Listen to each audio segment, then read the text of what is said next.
Romain Jaouen, L'inspecteur et l'inverti, la police face aux sexualités masculines à Paris, 1919-1940, Prime Limousine 2016. Bonjour Romain, ce livre donc porte sur ces inspecteurs et ces invertis de cet entre-deux-guerres parisien. Qui sont-ils ? Alors les inspecteurs et les invertis sont donc les acteurs principaux de la recherche que j'ai faite pour ce mémoire. Les inspecteurs d'une part, ce sont essentiellement les inspecteurs de la brigade mondaine de la préfecture de police de Paris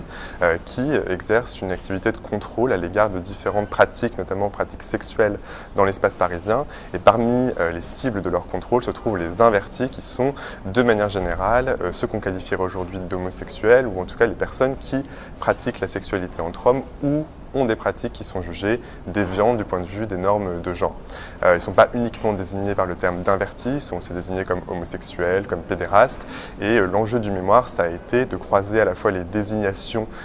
qui sont utilisées à l'égard de ces individus, les procédures policières qui les affectent, la manière dont ils sont contrôlés par la préfecture, et enfin la manière dont des conceptions de la sexualité, des intelligences sociales du sexe sont mobilisées par une institution pour établir des procédures de contrôle sur ces individus et sur leur comportement. Tout ça, bien sûr, dans l'objectif de normer et de réguler les pratiques de genre et les pratiques sexuelles dans un certain espace. Alors la couverture de cet ouvrage est un petit peu déconstruite, mais c'est une belle image qui nous montre peut-être un certain nombre des pratiques sur lesquelles vous avez travaillé. Oui, alors c'est une photographie du photographe Brassailles qui montre une scène de bal au Magic City, donc un très grand bal parisien qui réunit tous les ans à deux occasions, au Mardi Gras et à la Mi-Carême, toute une foule de fêtards, parmi lesquels un certain nombre de personnes viennent travesties, et le bal est très couru pendant toutes les années 20 et les années 30 par donc, toute une population de personnes qui, d'une manière ou d'une autre, transgressent les normes de genre en place, ce qui par ailleurs est à la mode aussi dans les années 20 bien sûr. Ce bal fait l'objet de quelques rapports de surveillance. Il n'est pas réprimé en lui-même, il est tout à fait toléré, mais il est encadré aussi par la présence d'inspecteurs qui rapportent tous les ans dans différents documents ce qui s'y est produit, les costumes, les participants. Et la photographie m'intéresse particulièrement parce qu'on y voit le regard des acteurs qui regardent directement le photographe, manière de faire sentir aussi que ces pratiques-là sont regardées et qu'elles attirent le regard, et que les personnes qui pratiquent ces excentricités en fait, du point de vue du genre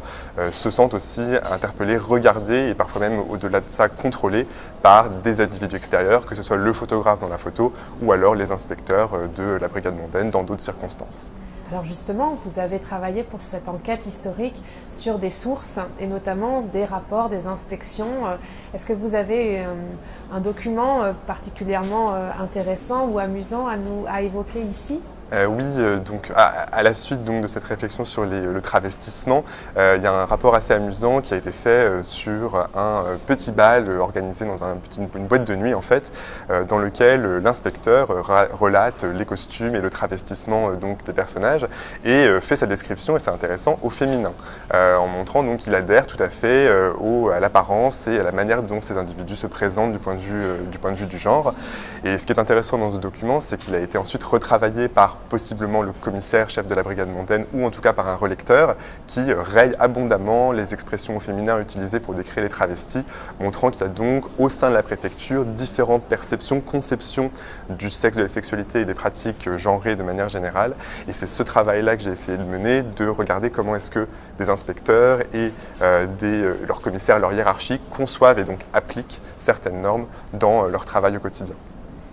Et alors, quelles sont vos perspectives maintenant que ce mémoire est soutenu, que ce livre est publié ? J'ai passé l'agrégation l'année dernière et du coup j'ai commencé à enseigner cette année en tant que stagiaire dans l'éducation nationale en banlieue Est, ce qui me plaît beaucoup, et j'envisage aussi un projet de thèse sur lequel je suis encore en train de méditer qui pourrait porter sur les mêmes thématiques sur une période un peu différente. Merci.